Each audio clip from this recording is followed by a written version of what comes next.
Não sei se vocês, aqueles que já tiveram a oportunidade de estudar em seminários por um tempo, ou completando, não importa, eles sempre perpassam por alguns tipos de temas que envolvem a história de alguma coisa. Por exemplo, eu era da Igreja do Nazareno, no seminário do Nazareno, eu fiz o seminário da Nazareno, nós tínhamos uma matéria que era História da Igreja do Nazareno. A gente estudava a história da igreja. É assim também com a Igreja Presbiteriana, e deve ser assim com os batistas. Você se lembra que nós estudamos o legado dos batistas ano passado? Estudamos bastante coisa, aprendemos sobre Benjamin Kitt, percebemos como não somos anabatistas e nunca fomos. Muita coisa importante que recebemos como legados dos nossos pais batistas. Isso é muito importante, sim. Mas você está numa igreja que é uma denominação batista e que, ao mesmo tempo, também é uma denominação diferente, de certa forma. É uma igreja batista e o nome final do discipulado compreende uma realidade denominacional que não nega os batistas, pelo contrário, os afirma, mas distingue alguns aspectos peculiares. Estamos com 5 anos, não sabemos onde o Senhor vai nos levar em termos de tempo, não sabemos a história que o Senhor está escrevendo na nossa igreja enquanto denominação, mas uma coisa importante, que nós tenhamos em mente como chegamos aqui. Isso é muito importante. E, portanto, eu gostaria de lhes apresentar aqui, dentro desta aula de História da Igreja Batista do Discipulado, nesses 30 minutos, um pouquinho mais, não vai ser longo não, 40 minutinhos aí, 10 a gente está parando para tomar um café junto, mas eu gostaria de que você pudesse saber um pouco mais de como essa igreja começou e quais foram os passos dos últimos anos. Não dá para falar tudo, é claro que não dá, mas nós vamos tentar de alguma forma trazer algumas memórias, desde o seu processo fundacional, suas percepções iniciais sobre doutrina e como as coisas chegaram aqui. Tá, por que isso é importante? Porque é a sua igreja. É importante porque é a igreja que você ama, a igreja que você tem no Senhor recebido para cuidar. Então, é importante. Ah, mas eu entrei ano passado. Mais importante ainda, você não conhece essa parte do começo. Ah, eu sei desde o começo, eu estava lá.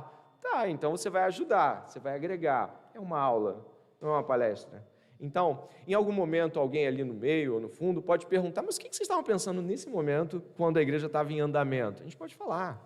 Teve momentos difíceis também, momentos onde não se sabia para onde ir.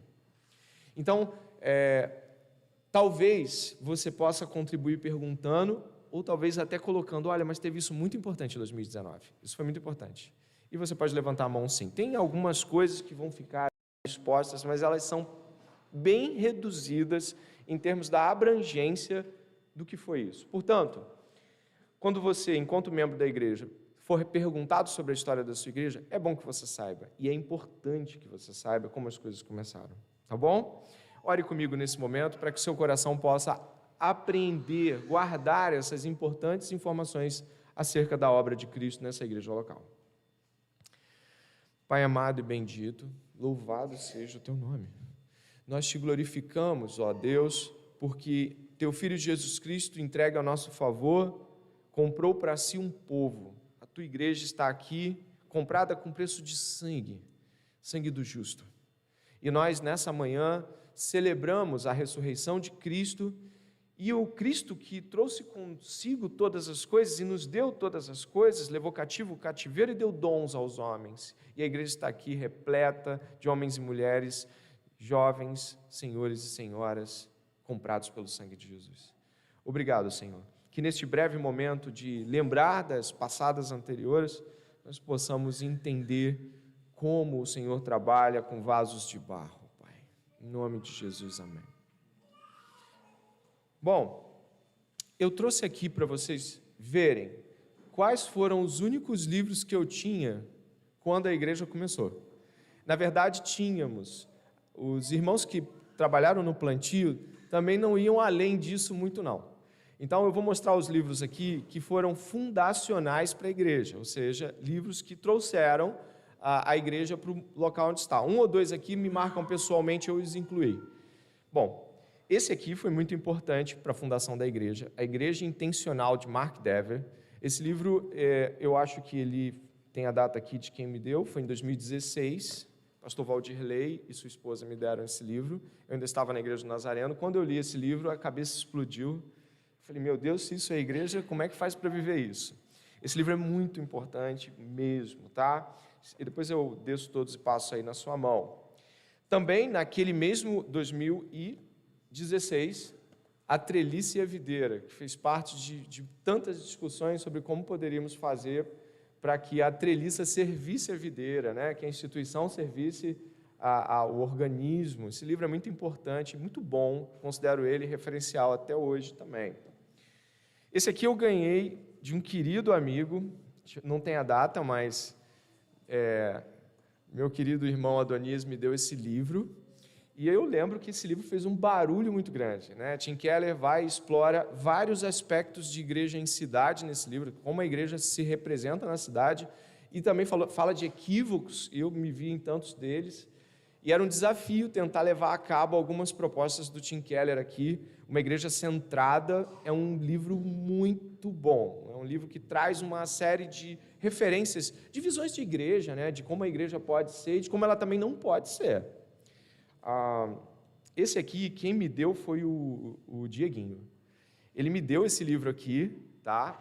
Eu acho que tem data. Não tem não.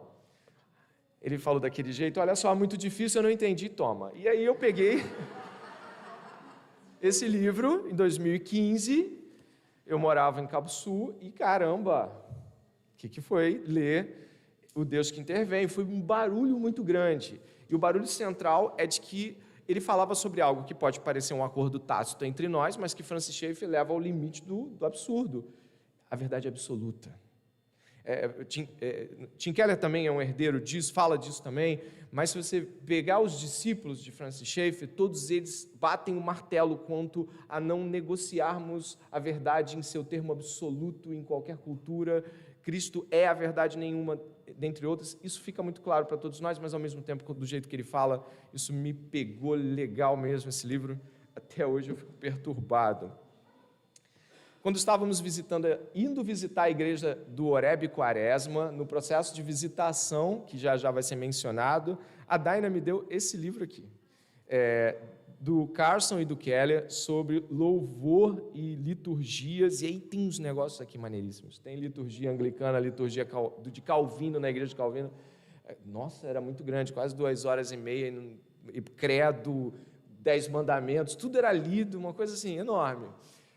Isso aqui me bateu forte, inclusive a primeira fase da liturgia da igreja IDC foi retirada desse livro, inclusive a reflexão, que vocês lembram que tinha no começo, né? Uma reflexão, era um ponto de contato, né? Alguma coisa que, enfim, era difícil de fazer, porque era difícil. Mas eu vou te falar, esse livro aqui foi fundacional também, tá? Esse livro aqui foi, para mim, paradigmático. O Vitor comprou, não leu, me emprestou e morou lá em casa um tempo. Hoje eu tenho o meu, mas eu me lembro desse livro aqui, de como John Stott fala sobre pregação. Inclusive, ele fala sobre processos sazonais de pregação. E isso me inspirou muito a pensar sobre sazonalidade, ou seja, determinada época do ano você prega isso, determinada época do ano você prega aquilo. Esse livro é muito bom. E talvez assim, o traço que mais me marcou aqui foi o Stott falar que a pregação não é um monólogo. E ele aprendeu isso visitando igrejas de pessoas negras no sul dos Estados Unidos, onde elas falavam aquelas coisas, aleluia, glória a Deus. E ele falava assim, aquilo me fez pensar de que tem alguém aí do lado conversando comigo e muitas vezes sem falar. E ele falou que se tornou mais perceptivo aos olhares, durante as pregações e até enfatizando coisas. Esse livro é muito bom. E esse livro aqui, composto de sermões do John Piper sobre evangelização e missões, já rodou na mão de muita gente.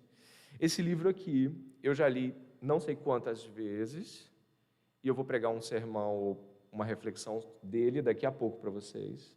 Esse livro foi muito importante. O ardor e o queimar do coração de John Piper em relação a missões é algo... quando você se aproxima dele para ouvi-lo falar sobre os povos devem conhecer a Deus e a alegria que isso envolve, é fascinante. Teve um vídeo que a irmã Tamires me mostrou sobre o John Piper, um vídeo do John Piper pregando, onde ele começa recitando o Apocalipse. Ele recita muitos versículos e em algum momento você já pensa que ele está vendo o céu abrindo e ele está em Patmos. Esses livros são... Eu posso ter me esquecido de algum, e aí os irmãos que plantaram a igreja junto comigo podem me lembrar, mas esses livros... E um que o Diego me deu, o Ministério Pastoral do John MacArthur, me serviu muito no começo. Eu via que eu não era aquilo, eu olhava para ele, chorava e voltava. Eu vou passar aqui, e aí fica à vontade para vocês estarem tateando. São os livros que fundaram a igreja bem lá no comecinho. Como eu disse, é uma aula sobre como a Igreja Batista do Discipulado chegou até aqui. Logo, você pode e deve perguntar, caso queira. Tá? Então, não tem nenhuma trava nesse sentido. Nós estamos, de fato, aqui, e até os membros também, que participaram do processo do primeiro ano também, podem certamente trazer contribuições valiosas. Alguém quer perguntar alguma coisa? Alguém quer... Não quer. Vamos lá. Não quer, não...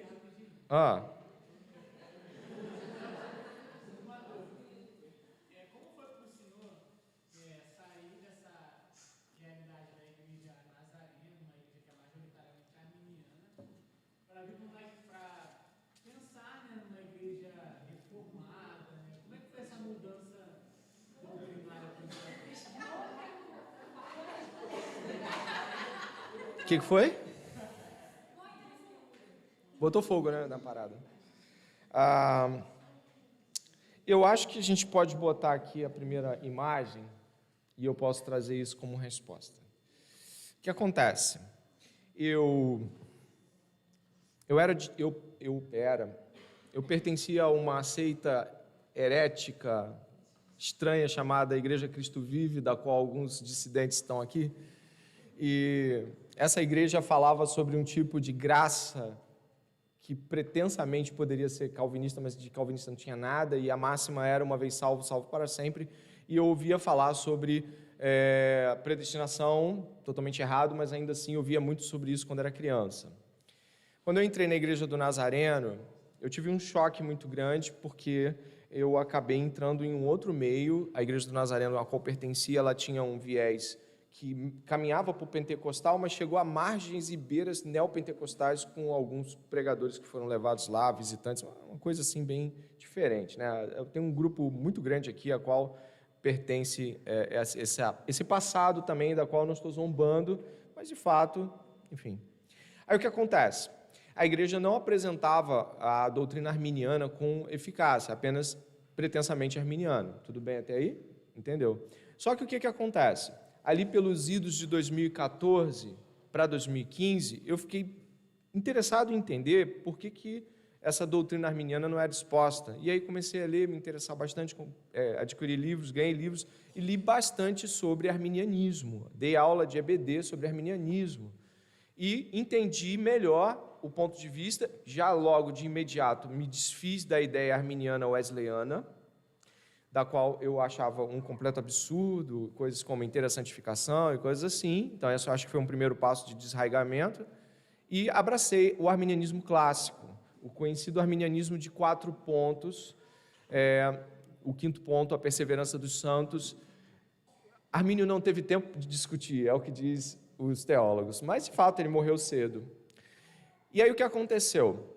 Quando eu estava saindo da Igreja do Nazareno, saí efetivamente em abril de 2017, chegou lá um amigo de seminário, aquele pastor ali. Ele é o pastor Luiz Felipe Borduan. Ele é um homem de Deus, com o coração entregue na obra, arminiano roxo, vermelho, azul, dourado, bege, wesleyano também, um homem de Deus. Perguntou se eu não queria retornar e ficar. Naquele momento, minha esposa e eu tínhamos rompido com o Nazareno de modo tranquilo. Pedimos para sair, o pastor nos abençoou de púlpito, o pastor Luiz Lima. Então, tudo bem, tudo em paz. E a jornada, Douglas, eu vou chegar no ponto que você quer, era seguir para procurar uma igreja embora houvesse um plano de plantio, né? A Tamires, eu não sei como ela achou aquilo, cara. Os caras vão lembrar disso. Acho que o Vitor pode colocar se puder. Era tipo um plano de plantio para futuros impensáveis algum dia. Sabe o que é futuros impensáveis algum dia? Se um dia eu plantar uma igreja, ela vai ser assim? Tá entendendo? Acho que o Vitor já tem aí, né, Vitor? Eu não sei se vocês vão lembrar, se Daina, Adonias, Igor, Dani, vão lembrar disso aqui, mas isso aqui é relíquia. Vai entrar? Vai, né? Isso aqui foi feito antes da IBD, antes da IDC. Foi basicamente assim, no final de 2016 para início de 2017, eu cunhei isso que eu achava que, se fosse uma igreja, teria que ser assim. Eu acho que o David não está aqui, mas eu lembro de ter apresentado isso. Vocês lembram disso? Alguém lembra disso? Ali lembra disso? Tu lembra disso, cara? Olha, então, eu falei assim, isso era o que eu tinha, tá? Para oferecer em termos doutrinários, tá bom? Isso aqui era a base da ideia do que seria a igreja do discipulado cristão, que não existia. E aí o que aconteceu, Douglas? Arminiano, mas com ampla consideração calvinista e cheio de pressupostos calvinistas. Inclusive, a literatura toda era calvinista. Quando eu tive que pregar, adiantando o processo, pregar sobre eleição, na carta aos Efésios, no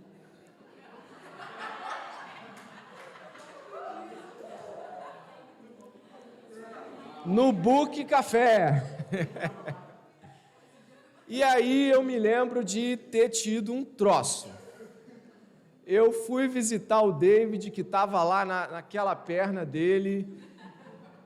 Eu fui para consolar e levei problemas. Eu falei, negão, eu tenho um problema. Não está batendo. O que o texto bíblico fala sobre eleição, não posso considerar que a eleição arminiana se estabelece aqui. Olha como é que é, né? Eu fui convencido pelo texto. Vocês aí, eu não sei, vocês abraçaram o calvinismo sem pensar. Mas aí o que aconteceu? Estou brincando. Não sei. Mas aí o que aconteceu? Não dava, Douglas. Não batia.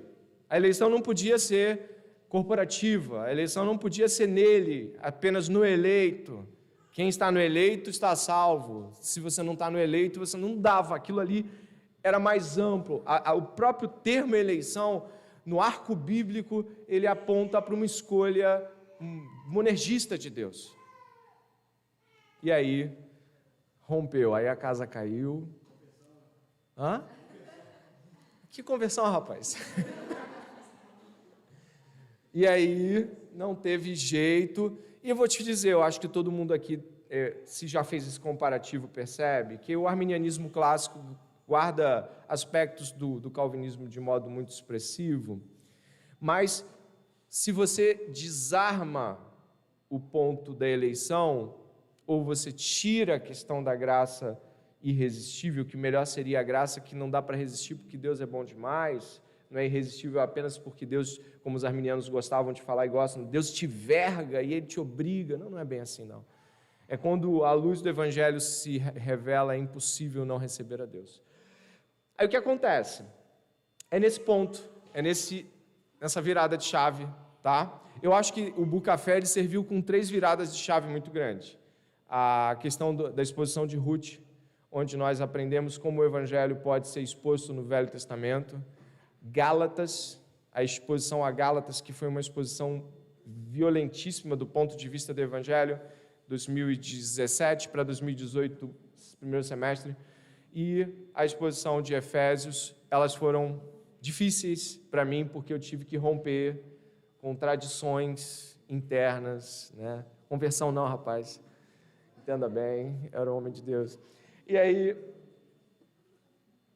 isso aqui, volta um pouquinho para aquela, Vitor, e você pode... Não, deu muito trabalho, a cara do Vitor já foi de muito trabalho. Repare aqui, se você puder perceber, a estrutura de pensamento que tínhamos ali naquele momento, eu vou abrir no meu celular também, era uma estrutura que tem coisas que se mantêm até hoje. Eu não sei se se você vai ver depois, até pode ser enviado para você olhar. Por exemplo, o culto de manhã voltado para a membresia e cuidado interno. Está aqui, ó, culto da manhã. Já estava lá antes que a igreja fosse fundada. Já havia um plano. Por exemplo, a ideia era uma igreja para dentro e uma igreja para fora. Consegue ver ali? Ó? Esse lado aqui é um lado do modo como a igreja se volta para o lado de dentro do cuidado. Aquele lado de fora é o lado do evangelismo, o lado como a igreja deve pensar um culto para fora. Então, por exemplo, o culto da manhã já está ali pensado como um culto voltado para a membresia e para o cuidado interno. Fala. Não é um discurso absurdo você encontrar as igrejas dizendo que o culto da manhã é realmente mais voltado para a membresia, ainda que público. Tu está entendendo? O culto da noite recebe mais visitantes e o culto da manhã é mais interno nesse sentido. Então, não é um absurdo. Eu não sei quantos aqui já tiveram a oportunidade de ouvir pessoas de igrejas locais. Não, de manhã os membros, a escola bíblica e tal, mas você pode vir. Então, não existe nenhum problema da pessoa vir, mas é mais voltado. É uma mentalidade que não é estranha, eu já ouvi. Agora, o medo disso parecer uma seita foi muito grande. Porque o que acontece em portas fechadas? Não necessariamente fechadas como se fossem restritas, mas supervisionadas. É muito difícil você lidar com isso. Ao mesmo tempo que nós que vivíamos as realidades anteriores, tínhamos algumas experiências com isso. Vou lhe dizer, por exemplo, existia um projeto chamado Coaminical.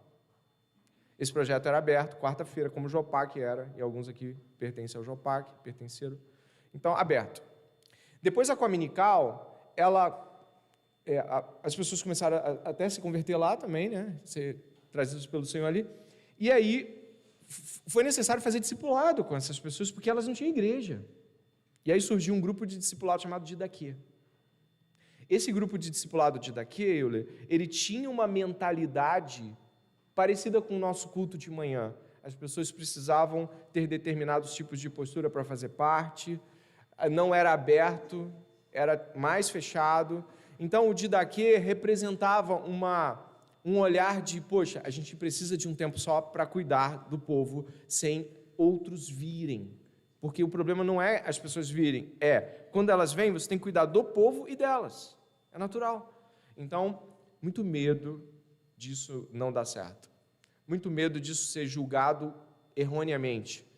Entende? Era difícil dar esse passo. Assim, eu agradeço a Deus por termos o culto da manhã como ele é, mas o passo foi difícil para nós naquele momento. Não sei se o Vitor consegue aumentar o culto da manhã ao ponto de que ele possa ser visto por todos, mas a definição não é lá grandes coisas. Tá assim, não dá não, né? Voltado apenas para os membros discipulados do corpo de Cristo, não aberto a visitantes, liturgia simples, ênfase na teologia, comunhão, cuidado das famílias e irmãos da própria igreja. Então já era uma estrutura prévia. Por isso que a gente fala que a IDC, que foi a primeira fase desse trabalho, a igreja não foi feita como se, vamos abrir uma porta e vamos... Não, foi pensado, assim, com o que tínhamos, tá? Com o que se tinha, mas foi pensado. Foi assim, vamos dar um passo. Então, essas visitas também foram importantes para isso. As visitas que a gente encontrava, havia virtudes em igreja, sim, mas havia um grande desafio em como lidar com os de dentro. Porque os de fora a gente está mais que acostumado, mas e os de dentro? Entendeu?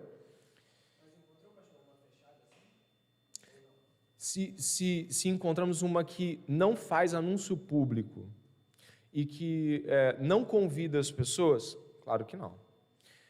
Eu acredito que hoje nós estamos muito mais tranquilos com os passos que estamos dando, até mesmo em termos de abertura supervisionada. Mas foi importante olhar para dentro para depois olhar para fora. Vou te dar um exemplo, eu acho que interessante. As primeiras ceias que aconteceram foram em julho, agosto, setembro, ceia do Senhor. E foram só com aquele grupo de 7 pessoas, 6 pessoas. Às vezes o Adonias não podia, porque ele ainda estava servindo a igreja de Nazareno, tocando lá, não tinha ninguém na bateria. 6 pessoas. E a gente aprendeu a ser igreja antes de abrir a porta. E eu acho que isso é importante de pensar. A igreja que nós fazemos parte, ela começa se compreendendo igreja para depois abrir-se enquanto realidade para fora, e compreende-se primeiro como uma igreja local, de pessoas que se conhecem e conhecem a Cristo e o amam. As portas abertas em 24 de setembro de 2017, nossa, veio tanta gente naquele dia. A casa que nós estávamos ficou muito cheia, muitos convidados, mas já sabíamos de alguma forma quem éramos. Não era um ponto de pregação aleatório. Peraí, já existe uma identidade para esse trabalho. Claro, né? Uma pessoa perguntou, qual o nome da igreja? Eu falei, eu não sei, uma senhora, eu falei, não sei, não tem nome. A ela, uma senhora presbiteriana, não tem nome? E aquele pânico da seita, né? Não, eu falei, não tem nome, não tem nome, a gente começou hoje. Bênção, né? Aquele bênção de eu não volto mais aqui, mas ela voltou e hoje nos considera muito. Mas isso já era uma realidade. Então, alguma pergunta a mais? Minha irmã, eu creio assim que a nossa realidade da parte da manhã, a qual todos nós tomamos parte, como estamos agora, ela tem um objetivo, que é a edificação do corpo da igreja local. Talvez o caminho que nós podemos tomar, e eu não sei te precisar se isso vai acontecer, mas seriam de perceber realidades peculiares. Por exemplo, a gente tem a realidade peculiar de crianças que vêm aqui pela manhã, recebem doutrina, recebem instrução, não são da igreja, nem de pais da igreja. Recebemos semana retrasada um casal de missionários em trânsito que conseguiram visto. 10 de outubro estão em Portugal, glória a Deus. É muito bom saber que eles estão partindo e podemos celebrar com eles. 10 de outubro. É uma situação nova, da qual absorvemos. Então, eu acredito muito que tem sido bastante edificante para a igreja a compreensão da manhã no trato da membresia.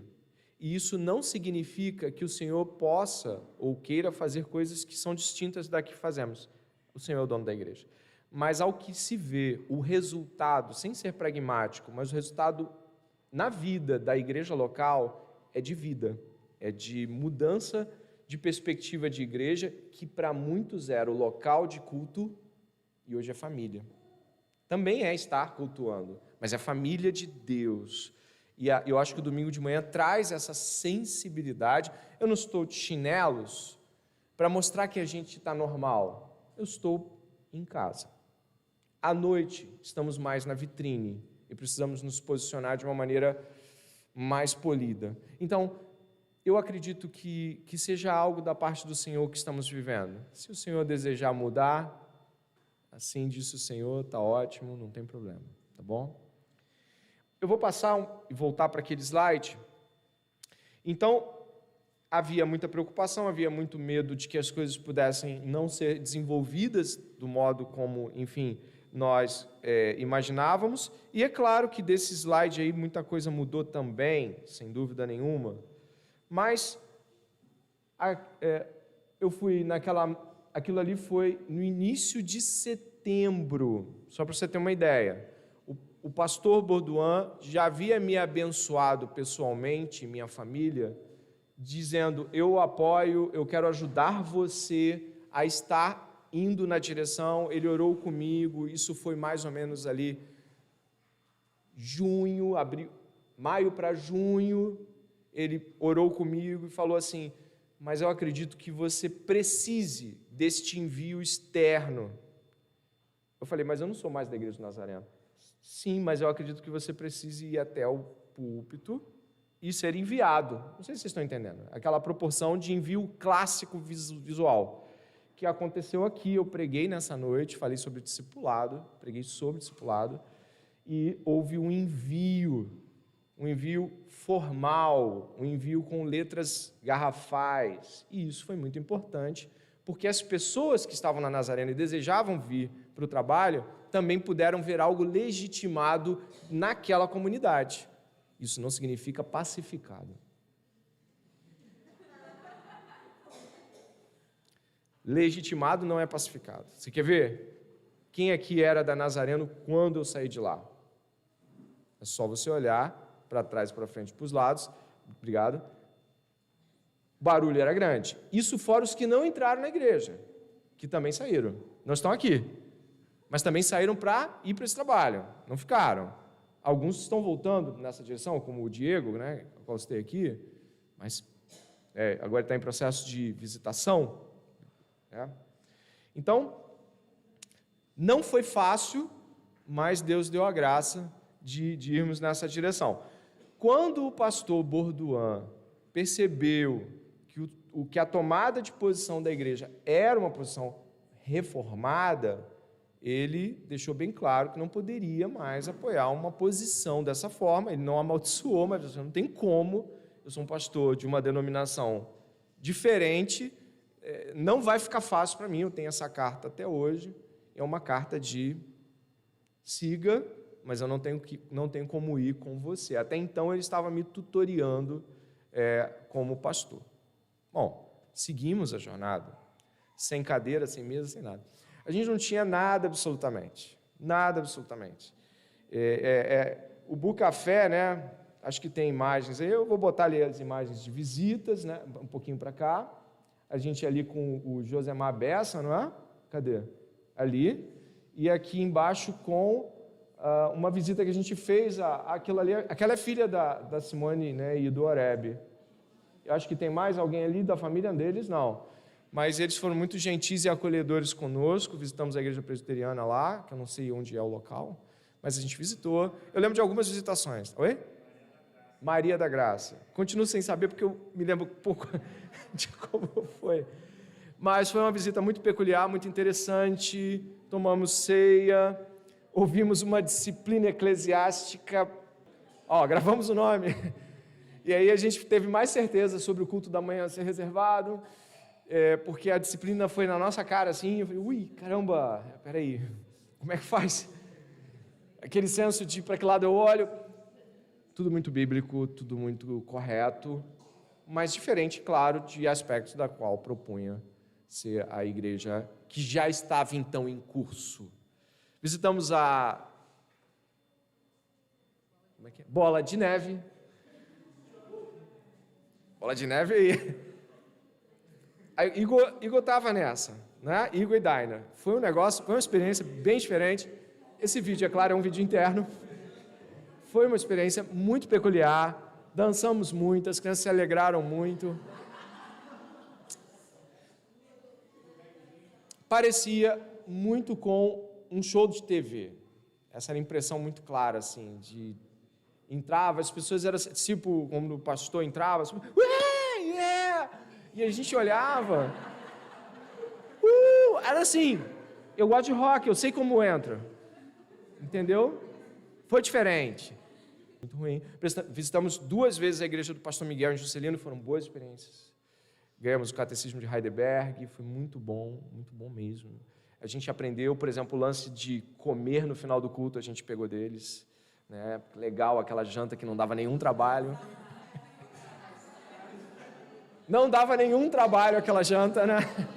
Tu pegou a janta, né, Lucas? Tu comeu lá, né? Não dava nenhum trabalho. Eu lembro de visitas, né? Visita do Diego e da Rosane. Eu lembro de visita do Cláudio Amanda, Rita e Urbano visitando a gente lá. Lucas e Marcela, não sei qual era a gravidez que estava em curso, mas... Havia uma gravidez em curso, eu acho que era do Pedrinho, ou era da Lolo? Não, a Lolo estava... A Lolo já estava, Eu lembro de muitas coisas boas ali. Esse período de visitação foi muito interessante. Ali no final de 2017, tivemos a entrada do primeiro membro, que foi a Ana Vitória. Um churrasco na casa da Denise. Né? Tínhamos pensamentos assim, cara, será que a gente vai fazer churrasco para toda vez que entrar um membro? Tinha várias coisas que eu pensava assim, será que isso vai virar marca? Meu Deus, isso não vai dar certo. Ganhava um livro.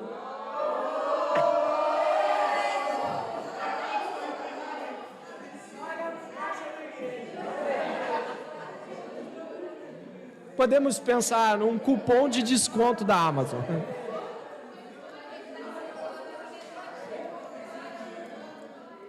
Podemos pensar num cupom de desconto da Amazon. Verdade. A Ana foi o membro 7, no membro 8 já não tinha. Vamos lá, tô brincando. Foi muito bom. Tínhamos escola bíblica para as crianças de manhã, na casa que era da Coaminical. Era muito vivo, mas estranho. Por que era estranho? Porque, meu Deus, uma igreja com 7 pessoas. Eu olhava assim, era esquisito. Tomar ceia assim, com a minha esposa, 3 pessoas, e eu totalmente vendido. Não fui treinado para dar ceia para ninguém. Como é que se dá ceia? Aí surgiu o parte-pão ali, que é, até hoje, né? Surgiu ali, porque era tão gente ali, a gente cortava o pão e dava assim mesmo, entendeu? E era muito simples tudo. O Bucafé foi uma grande bênção que nós recebemos da parte do Senhor. Eu estava com a Elisinha chorando, a Elisinha não. E aí, eu estava andando ali, final de 2017, chorando, batendo em porta de igreja, pedindo a permissão para fazer culto às 4 da tarde de domingo. Aí fui numa igreja, fui em outra, liguei para pastores e tal. E as pessoas achavam um grande absurdo esse tipo de pedido. Aí fui até uma porta meio fechada, meio aberta, ali em frente ao Abel, que ficava ali um negócio de livros, assim, a gente não conseguia definir muito bem o que era aquilo. E aí eu bati, pedi para entrar, falei assim, fui logo rasgando o verbo com o cara, eu falei assim, olha só, eu sou... Aí foi tão estranho falar, eu sou um pastor. Mas eu era pastor, sabe? É esquisito no começo, pastor. Eu falei, eu sou pastor de uma igreja. Qual igreja? Igreja do Discipulado Cristão. Nunca vi. E eu queria saber se eu posso fazer um culto aqui amanhã de tarde. E aí a gente conseguiu esse espaço no Bucafé, gente, e o cara estava orando. Olha, ele estava orando, ajoelhado, pedindo a Deus de que modo aquele lugar e eles poderiam ajudar o avanço do reino. Na hora, aquele impacto, né, que tu tem, né? Como é que faz? Um espaço bem pequeno, como quem foi lá viu. Uma lanchonetezinha que não pega aquele quadrado com um piso diferente ali, no máximo um pouquinho mais. E aí fizemos lá os cultos, estava ali, era eu, mais novo, porque quando você planta a igreja, você parece que passou um solvente, né? Ácido foi jogado em você, um pouco mais magro, e ali você tem muita gente, lá no fundo Daina e Lala cantando ali, né? Tudo não membro, tudo não, aceitávamos ajuda, tá? Carlinhos tocava, Lala não era membro, a Olívia cantava, uma bagunça. Aí o que acontece? Não acontecer de novo não, é bagunça. Conseguimos o espaço, mas ainda faltava a escola bíblica. Como é que faz? Aí fizemos a escola bíblica na sala da minha casa. Era uma completa destruição, tudo saía sujo e destruído no fim do culto da manhã. Era ali, naquela sala de estar. Ali dividíamos os discípulos que tinham momentos individuais pós-EBD.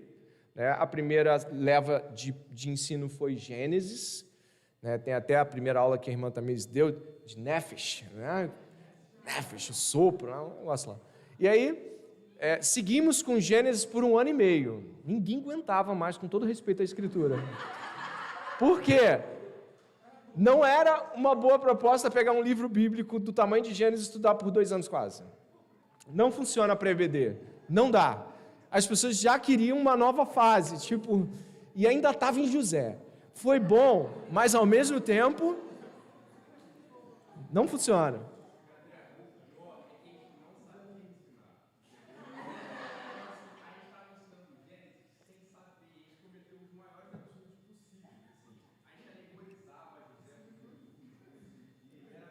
Adonia de Alexandria. Era um negócio alegórico. Na verdade, a gente estava aprendendo e em tempo real fazendo, né? É o famoso trocando o pneu do carro andando. Aí o carro andando, né? Você gostava?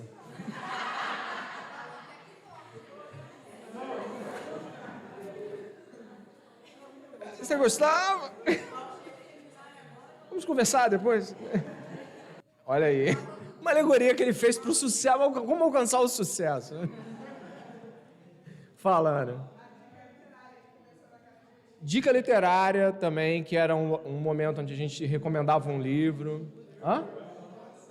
E o Alan faz até hoje a dica literária. Escola bíblica ali, ó, das crianças ali embaixo. Nós tínhamos como se criou o cultivo do vamos nos encontrar. Porque isso hoje é parte da cultura da igreja. Ninguém manda ninguém se encontrar, a não ser que a pessoa esteja faltando com a relação com a igreja local. Isso começou com papeizinhos colados no mural de cortiça, onde todo mundo colocava disponível os seus horários. Quem lembra disso?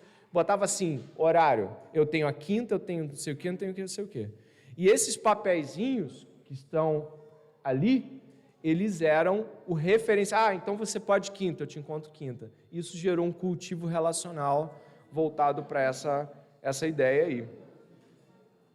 Aí surgiu o prédio, aquele dali da frente. Esse prédio surgiu na metade do ano de 2018 e foi uma grande bênção esse prédio.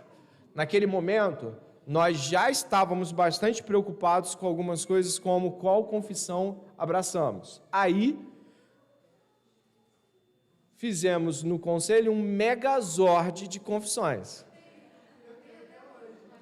misturando todas as confissões que a gente conhecia, uma para cada tema, um megazord. E eu vou lhe falar, loucura aquilo. Sim, era uma jovem senhora com filhos, ela levantou a mão para opinar em questões da igreja no domingo de manhã, e falando, eu acho que vocês tinham que fazer assim mesmo. E eu falei, meu Deus do céu, como é que faz? E aí, mais uma vez, que já tinha um movimento de preocupação, a gente começou a lidar com isso de uma maneira mais séria e preocupada. O ano de 2018 foi um ano importante. Eu acho que tem aí, eu não sei se o Vitor tem paulatinamente os membros de cada ano. Não tem, não? Não entrou nesse slide, não?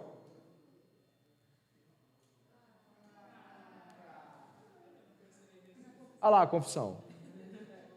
Igreja do Discipulado Cristão era o nome da igreja. E nós já tínhamos algumas claras pressuposições batistas, mas quando você conhece o pacto por detrás de uma confissão batista, você ou vai ou racha. E foi isso que nos trouxe para a confissão batista, a visão pactual, muito profunda, E isso nos trouxe para essa dimensão. Nós temos ali uma foto da primeira Assembleia Anual de 2018, com os membros até então colocados lá, pela graça do Senhor. Em 2018, aí na verdade 2019, tem ali, Esses são os membros que entraram em 2018, Alan, Aline, Daniel, David, João, Larissa, Pamela, Priscila, Raquel, Ronaldo, Samara e Yasmin. Então, em 2018, nós tivemos aí uma membresia, além daqueles 7 irmãos, esses entraram ao longo desse processo. Em 2019, a gente teve batismo, olha ali, batismo do Igor. O Igor foi batizar a Evelyn, caiu, aquele famoso, caiu, o Igor caiu, mas a Evelyn foi batizada legitimamente, Inclusive, a Evelyn, nossa, que lindo foi aquele começo de fala da Evelyn, ela falou sobre o credo, falou o que ela cria, tudo de cabeça, foi assustador, foi muito bíblico e profundo. Então, acho que temos o vídeo desse momento. Naquele momento, nós tínhamos uma preocupação muito grande com o papel de oficiais. A igreja começou a pensar bastante em termos de como lidar com os oficiais e coisas desse tipo. E nós passamos a estudar profundamente presbitério, diaconia, preocupação também com como poderíamos pensar ou não em diaconisas. Então, trabalhamos aquele momento com o termo cooperador. Eu acho que a gente tem essa imagem aí. Aí. Foi em 2019, a ordenação de diáconos e cooperadoras. Estão aí todos muito bonitos. Daniela está ali do meu lado, não está com papel não, ela está do meu lado ali. E como trabalhou esse povo? Olha, quanto trabalho eles tiveram. Primeiro porque era um período formativo, nós não tínhamos muitos membros e alguns não vieram de um contexto onde todos trabalham, onde as pessoas põem a mão. Então, muitas vezes eu via Adonias e Igor fazendo coisas sozinhos, porque a mentalidade da igreja ainda estava se estabelecendo, entendeu? Então, eu lembro de coisas muito difíceis, como botar uma caixa d'água ali em cima, né? Lembro também de limparmos o prédio branco. Caramba! Às vezes era 1, 2, 3 para limpar o prédio. Depois houve um movimento muito intenso, realmente as pessoas abraçaram e não soltaram mais, mas era difícil, porque você tinha que romper com uma mentalidade de olhar para o que está acontecendo e só olhar, e não se envolver, entendeu? Eu acho que isso foi muito difícil nesse período de 2018 para 2019. A igreja foi replantada em termos teológicos, está entendendo? É como se você tivesse que pegar aquilo que você fez e fazer de novo, tudo de novo, e pensar tudo de novo. A nossa primeira assembleia foi muito importante, como vimos ali, e a de 2019, ela já assumiu a postura batista. Isso é muito legal, eu acho, que na nossa igreja local. Uma assumição progressiva das coisas, não forçadas, mas compreendidas como realmente coisas que cremos. A própria ideia de IDC virar IBD, tendo a estrutura batista de compreensão teológica, foi feita em assembleia, foi votada. Então, acho que foi apresentado a doutrina batista nas EBDs anteriores, e então foi colocado à disposição dos irmãos essa votação em assembleia e a mudança do nome, que eu acho que é o que mais deu problema. Tem os órfãos da IDC, né? A cor da igreja, é verdade, a cor oficial dos documentos, entendeu? Era vinho ou azul. Quase dividiu a igreja. A fome teológica, a necessidade de ir além, foi marcante, muito marcante, principalmente de 2018 para 2019, sem dúvida nenhuma, foi muito importante. Em 2019, nós já estávamos preocupados porque o contrato ia acabar, mas havia outras coisas em andamento. Na virada de 2019 para 2020, havia rumores do Covid, mas a gente não estava nem aí para ele. E começamos o ano a toda, fizemos um retiro bem legal lá em Tinguá, numa casinha cubicular, né? Aquele retiro foi muito interessante, eu tomei uma cacetada do David, meu nariz sangrou, foi sobre Francis Schaeffer, verdadeira espiritualidade, né? Tivemos uma brincadeira do peregrino, a Adonias passou mal, eu lembro disso. Foi brabeira, mas foi muito bom. Olha, chegou ele, eu falei dele, chegou.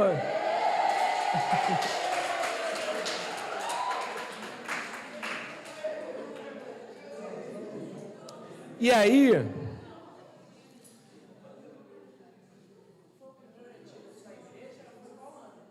eu acho que esse foi o primeiro só a igreja. O Apocalipse ainda tinha gente que não era da igreja. Mas foi bom, foi bom. Sim, é verdade. Enquanto igreja, o retiro que teve o tema de Apocalipse foi o primeiro. Enquanto igreja, mas ainda trouxe pessoas que não eram da igreja. Aí o segundo já foi voltado para a igreja local. O seguinte, no ano posterior, nós fomos, eu e alguns irmãos tivemos a oportunidade de ir ao seminário Martin Bucer. E foi muito importante para a igreja em termos teológicos, em termos de compreensão de outras comunidades e também de perceber que em muitos pontos não estávamos tão distantes do alvo. Isso também foi importante. Tivemos contato com homens de Deus extremamente hábeis nas Escrituras, fizemos contatos muito importantes e aprendemos muito, absorvemos livros e autores que não conhecíamos, práticas litúrgicas que desconhecíamos também, e foi um importante refino. E veio a pandemia. Caramba, como foi difícil lidar com o quê? O que é a pandemia? Eu não sei, você sabia? Ninguém sabia. Eu lembro que nós paralisamos o processo de entrada de membros, tivemos que lidar com vídeos, com orações online, com tudo online. Foi horrível, mas ao mesmo tempo a igreja foi provada do ponto de vista de unidade, porque nenhum membro saiu da igreja. Pelo contrário, até os visitantes se mantiveram interessados nesse processo. Acho que Cláudio e Armando estavam nesse processo. Na boca de entrada. Verdade. Nós fazíamos na quinta-feira um momento de oração. Não era leitura orante. Passou a ser leitura orante quando a gente ouviu esse termo e esse conceito lá no Martin Bucer.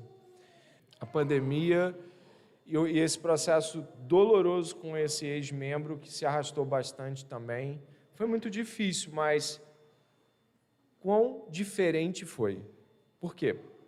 Nós estávamos online, nós nos encontrávamos em grupos talvez locais, assim, um ou outro que morava em Vilar, Nilópolis, conseguia se esbarrar, mas no geral, até para recolher o dízimo, eu tinha que ir de máscara, de carro, com a Ana, com o Igor, fui com outros irmãos, Samara, Daina, para recolher o dízimo de máscara, todo negócio. No meio da pandemia já estava todo mundo esfregando catarro no outro, mas até ali, e mais, demorou muito tempo para muita gente da igreja ficar com Covid.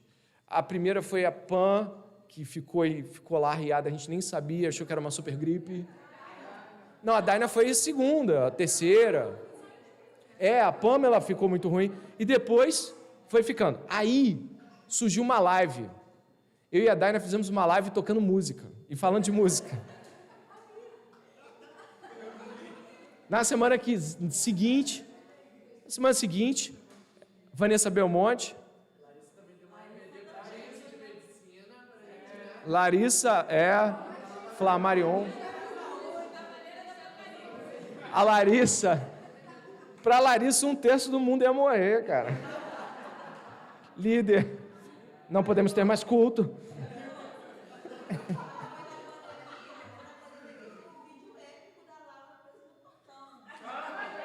A Laura presa no portão. Worship false. O que é melhor? A cara do Adonias? Ou o Cláudio filmando pai japonês? Olha, Cláudio, foi fantástico.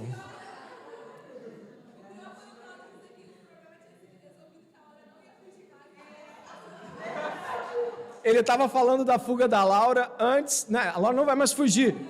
Ih, vocês não vão acreditar.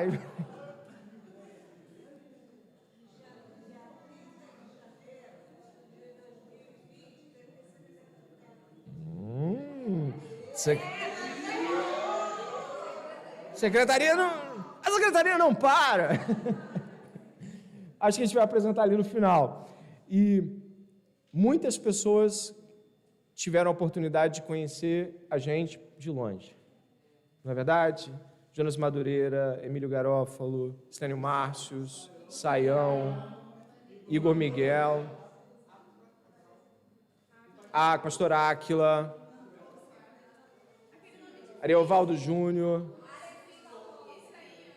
Alex Teihofer. Gravei, Alex Teihofer. E aí, qual era o grande desafio naquele momento? Rever, durante a pandemia e depois da entrada, discipulado. Por incrível que pareça, todo o processo de discipulado foi revisto também de 2020 para 2021. A gente teve aulas muito importantes em 2021. E realmente foi algo assim que fez toda a diferença. a saída do prédio marcada por uma entrega que a dona do prédio antigo falou, nunca vi isso. Eu nunca recebi um prédio alugado que eu aluguei, entregue limpo e pronto para ser alugado. Isso foi glória para o nome do Senhor, sem dúvida nenhuma. Tem entrada de membros aí. Tem no 2020, né? Amanda, Ana Carolina, Cláudio, Emerson, Gabriel, Isabela, Lucemita, Rita, Sandra e Urbano entraram naquele ano. Eu vou terminar agora aqui, passando um pouco mais rápido. Quando chegamos aqui, Cristo Redentor ali atrás, Gabriel, né? Foi osso, não foi? Tirar aquilo ali não foi fácil, não. Tirar o grandão para botar o pequeno. Começamos a empreender uma série de pequenos ajustes aqui que não terminaram ainda, mas que certamente fizeram toda a diferença. Nesse período desse prédio, começamos a receber algum tipo de percepção de igreja reformada dentro desse lugar, desse espaço, e pessoas vieram nos visitar para ficar com uma percepção já de uma igreja batista reformada. Isso foi importante para esse ano de 2021, sem dúvida nenhuma. A reforma do teto, nossa, o que foi isso? Foi muito custoso, Marcena Branco? Muito custoso tirar, muito custoso tudo que você imagina. E a virada de 2021 para 2022 foi muito importante, porque foi uma virada também que envolveu, sem dúvida nenhuma, algo assim que é sempre difícil, mas envolveu uma mudança dupla ministerial que para mim foi e está sendo muito difícil, talvez tripla até. A diaconia mudou toda, o ministério de louvor, de música, né, que nós temos, mudou de direção também, e também a secretaria passou a ser também com a irmã Rita e a irmã Karina. Mas mudou muita coisa. O modus operandi dessas pessoas também trouxe significados que mudaram aspectos dos ministérios, não estou dizendo sobre melhor ou pior, mas trouxeram mudanças significativas. E isso é importante de lembrarmos. O ano de 2021 também é muito marcante pelo batismo de pessoas muito especiais que estão aqui, não é verdade? A Moreda é tetra, quádrupla, já foi batizada, Santo Espírita, Igreja Católica. Onde tinha um batismo, ela caía. Mas, finalmente, o Senhor a trouxe. Amanda também foi batizada na Universal. E o nosso querido Alexandre Lucas, né, cria da casa. Veio dos juniores, né, promessa de base aí. 2021 marcou também a nossa conferência com o pastor Maurício aqui conosco. A destra da comunhão estendida por ele foi muito importante para nós. Ele não somente veio aqui, mas me chamou para ir lá. Antes, conhecê-lo, foi muito bom. E trouxe muito significado à nossa catolicidade de hoje, tá? 2021 temos Anderson Diego, Fernando, Lucas, Marcela, Priscila e Rosane. Foi um time... Oi? Adonias fez o esposo barbudinho lá atrás, né? As crianças não esquecem. E nós estamos em 2022 e, não sei, eu acho que já começamos com muitas histórias. A primeira EBF da igreja, não é? Isso foi muito importante. A conferência ontem, a conferência das mulheres foi muito importante também. A igreja tem crescido e avançado. Foram 5 anos com muito mais coisas do que estão aqui. Muito mais lágrimas e muito mais alegrias. Mas foram 5 anos onde o Senhor fez uma obra poderosa e grandiosa. Até agora, que pode ser que tenha mais, não é? Alexandre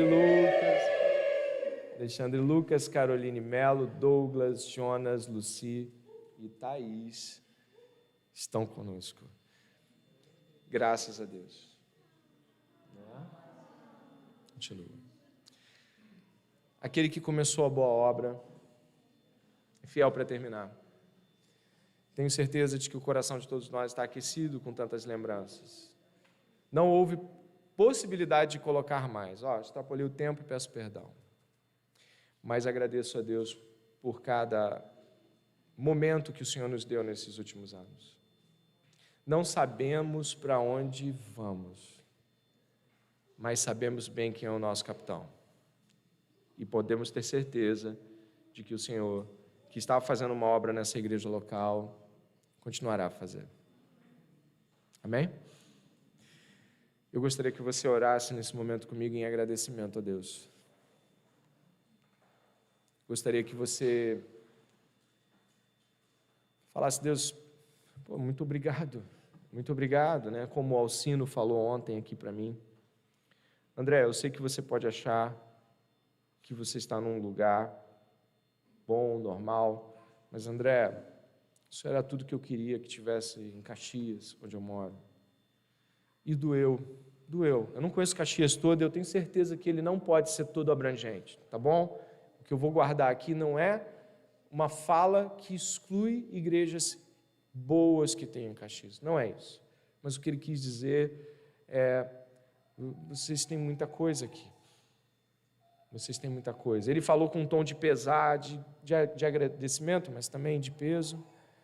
Tínhamos 2 irmãs ali de Caxias ontem, né? A Liliane e a Thaís, estavam ali sentadas também. E tinha muito mais gente. Tinha gente que vem para cá, como, por exemplo, os visitantes que estão saindo da congregação cristã, né, do Brasil, alegres. Viu um aqui com a camisa de defesa do Evangelho, voltei aos Evangelhos, me cumprimentou mais 10 vezes.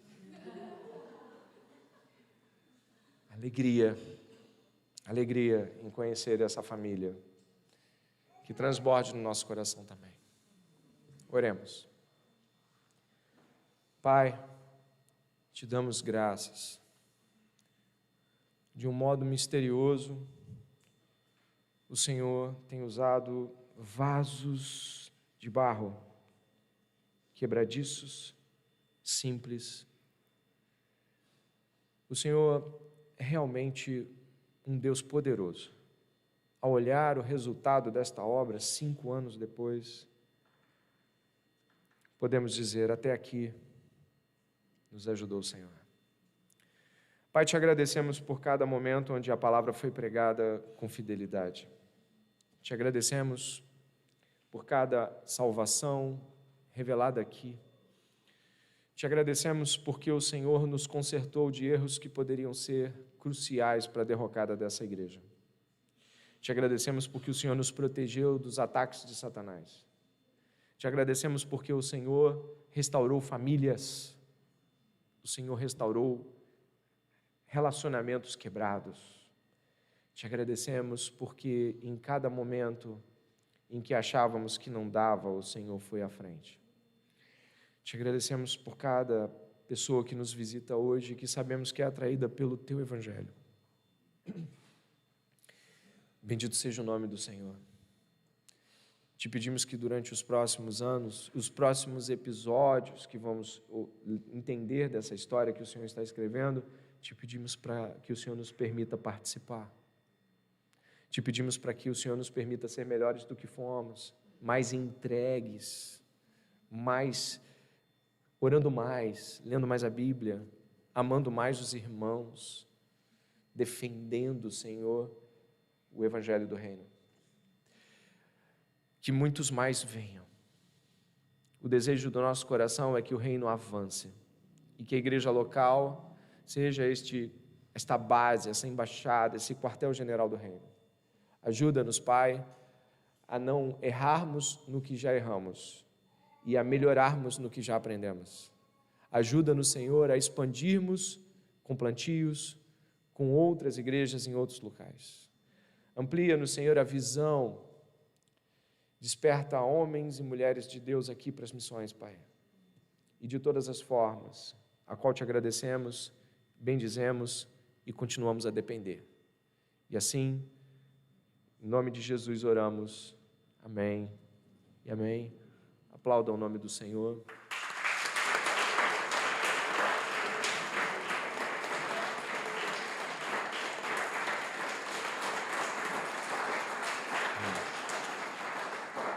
Vamos tomar um café delicioso, marca também de um dos nossos momentos de manhã, que tomamos café juntos, né? Tome café, coma um pãozinho,